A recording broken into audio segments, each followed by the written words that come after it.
मला वाटते की हे जी परिस्थिती आहे मित्रांनो आपल्या देशामध्ये सुद्धा चालू आहे, आपल्या भारत देशामध्ये सुद्धा चालू आहे। आपल्या देशामध्ये सुद्धा जे पॉलिटिकल लीडर आहे यांची सुद्धा प्रॉपर्टी लाखो करोडो रुपयामध्ये आहे। यांचे जे मुलं आहे मोठमोठे बिझनेसमॅन आहे, यांचे मुलं विदेशामध्ये शिकत आहे आणि यांचेच आपल्या देशामध्ये कॉलेजेस आहे, हॉटेल्स आहे, पेट्रोल पंप आहे किंवा अदर बिझनेस डेव्हलपमेंट चालू आहे। त्यांचं म्हणजे त्यांचं बिझनेस डेव्हलपमेंट पुन्हा कंटिन्युअसली चालू आहे।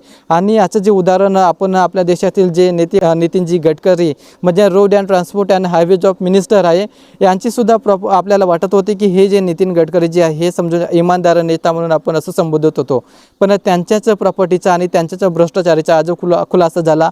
आणि मला पण माहिती नव्हतं आणि आपल्या देशातील लोकांना माहिती नव्हतं की यांच्या मुलांच्या म्हणजे यांच्या दोघाही मुलांच्या 2 कंपन्या ज्या किंवा अदर कंपनीसुद्धा आहे असं माहिती होतं, पण त्यांची सुद्धा करोडो रुपयांची प्रॉपर्टी म्हणजे एका वर्षामध्ये त्यांचं जे प्रॉफिट आहे 17 करोडपासून 11 करोडपर्यंत पोचलं। हे कसं पोचलं हे त्यांनाच माहीत आहे। तर म्हणून मला पण वाटतं मित्रांनो आपल्या देशामध्ये पण क्रांती झाली पाहिजे, पण क्रांती आपल्याला सायलेंटली करायची आहे। जी क्रांती नेपाळ या देशातील लोकांनी केली त्या प्रकारे क्रांती नाही करायची आहे, आपल्याला तोडफोड नाही करायचं आहे। पण मित्रांनो आपल्या देशातील नेत्यांच्या अगेन्स्ट आपल्याला ॲक्शन घ्यायला पाहिजे कारण की मित्रांनो आपल्या देशामध्ये पण तीच परिस्थिती आहे, आपल्या देशामध्ये सुद्धा तेच चालू आहे जे नेपाळ या देशामध्ये चालू होतं।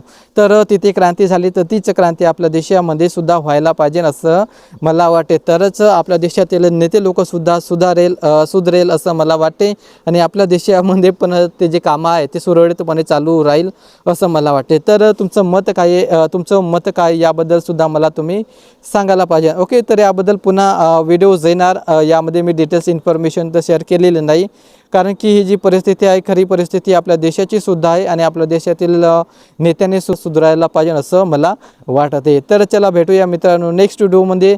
जय हिंद, जय भारत, जय महाराष्ट्र। Thank you so much.